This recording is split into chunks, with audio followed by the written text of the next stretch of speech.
The gleaming brass letters of the Grandview Majestic Hotel sparkled in the fading Chicago light as a sleek black limousine rolled to a smooth stop. Out stepped Evelyn Hayes, poised, elegant, and wrapped in the quiet confidence of someone accustomed to walking through doors others often found closed. Her tailored navy coat hugged her frame perfectly, and the soft click of her heels echoed across the marble entryway. Heads turned. Conversations dipped. Inside the grand lobby, chandeliers glittered like captured stars, casting light across walls of polished stone and velvet accents. The air smelled faintly of imported jasmine and wealth. Evelyn walked with quiet grace toward the reception desk, but already she felt it, that shift in energy. Polite smiles tightened. Eyes trailed her a moment too long. Her presence was like a wrinkle in their seamless illusion of exclusivity. Behind the desk stood Beatrice, polished, blonde, and wearing an expression just shy of a smirk. Her eyes, cool and assessing, landed on Evelyn with the precision of someone who had judged 1,000 people before her. Her lips curled into a customer service smile that didn't quite reach her eyes. "Good evening," she said curtly. "May I help you?" Evelyn didn't flinch. "Yes, I have a reservation." Evelyn Hayes. Beatrice's smile froze. The name rang a faint bell, but not enough to trigger recognition. Her eyes flicked to Evelyn's face again, and something shifted in her demeanor.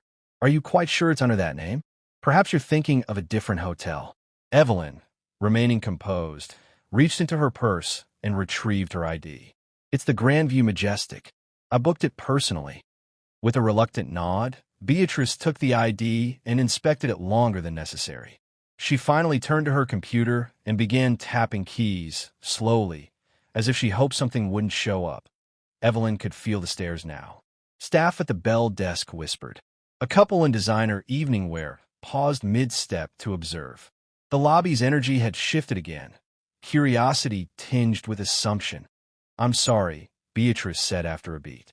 "There's no reservation under that name." Evelyn's brows lifted slightly.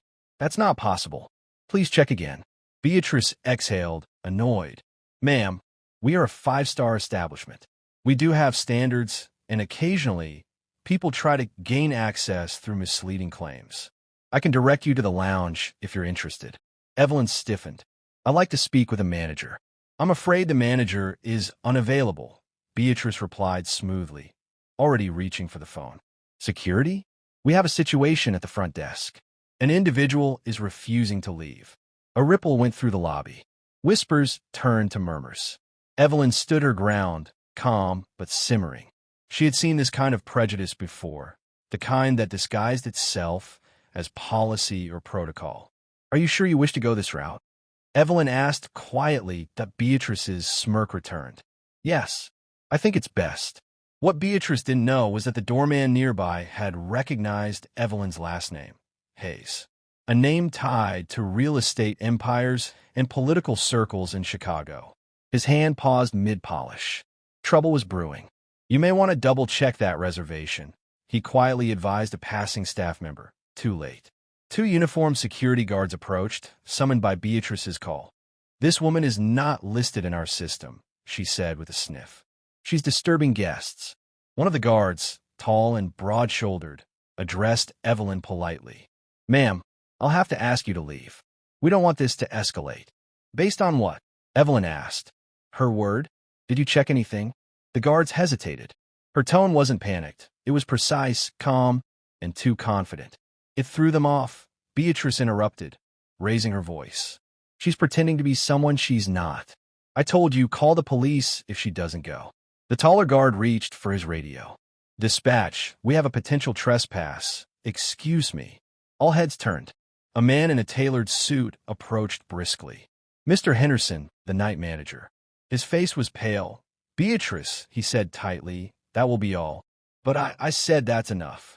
Evelyn Hayes is a diamond-level guest and a personal friend of our owner. Her suite was upgraded this morning. You just didn't bother to look past your assumptions." Silence fell. Beatrice's face drained of color. Evelyn simply smiled, calm and composed. "Now, may I have my key?" Beatrice's hand shook as she hung up the phone. The weight of the situation settled over her like a thick fog. She felt the walls closing in, her confidence crumbling like dust beneath her feet. Her gaze flicked nervously to the police officers standing nearby, then back to Evelyn.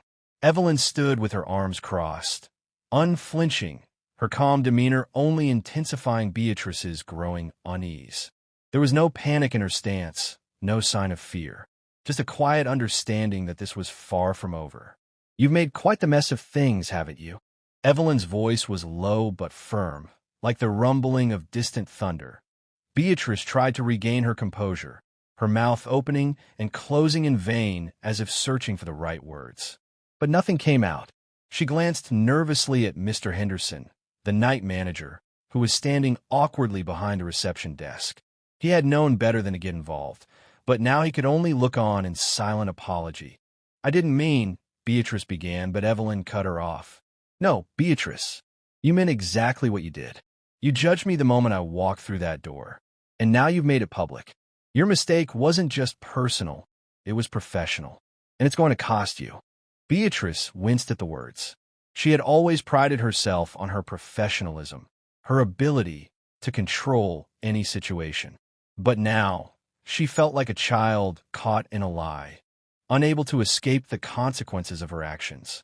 The lobby, once a place of elegance and luxury, now felt suffocating, as if every eye in the room was watching her unravel.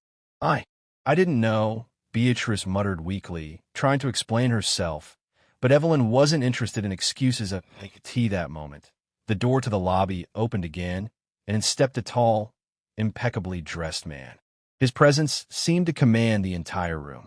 The air shifted as people instinctively straightened their posture. This was no ordinary man. This was Arthur Blackwood, the owner of the Grandview Majestic. Beatrice's face went pale at the sight of him. She had heard his name many times, seen his face in magazines and business reports, but never had she imagined encountering him under such circumstances. And now, here he was, standing right before her, his eyes fixed on her with an unsettling intensity. "Beatrice," Arthur said, his voice calm but laced with authority, "I'm disappointed, and I don't take disappointment lightly." Beatrice's breath caught in her throat as she stammered, I was just trying to do my job. I thought she was." "You thought?" Arthur interrupted, his tone sharp. "Let me make this very clear. This woman is my daughter, the one you so carelessly try to humiliate. You've just made an enemy, Beatrice." The words hit her like a slap to the face. Arthur Blackwood's reputation preceded him. He was a man whose influence could make or break anyone in the city. And now, in front of all these witnesses, she had disgraced his family. The room grew deathly quiet. Beatrice could feel her legs trembling beneath her, the weight of her actions settling in like a heavy stone. She had no words, no defense. The very air seemed to close in on her as her heart raced. Evelyn, meanwhile, remained composed. She stepped closer to her father, her gaze never leaving Beatrice. Her expression was unreadable, but there was a glint of satisfaction in her eyes. She had expected this moment, knew it would come, and now that it had, there was no turning back. Arthur turned his gaze back to Beatrice. "You'll be escorted out of the building immediately. And don't think this will end here. I'm going to make sure that your actions are known. The company will handle this, and you will no longer have a place here." Beatrice's face flushed with humiliation as the reality of her situation fully sank in. She opened her mouth to speak, but the words stuck in her throat. The harsh truth was that she had nowhere to go. Her career, her reputation, everything she had built was now at risk. The police officers, who had remained silent up until now, exchanged glances, their expressions filled with a mixture of sympathy and resolve. One of them stepped forward and placed a hand on Beatrice's shoulder, guiding her toward the exit. The other officer held the door open for her, his expression neutral but firm. As Beatrice passed through the door, she cast one last, desperate glance at the people in the lobby, but there were no sympathetic eyes, no signs of support. Only cold, indifferent stares.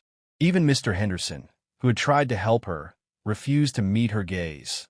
The moment Beatrice was gone, Evelyn let out a breath she hadn't realized she was holding.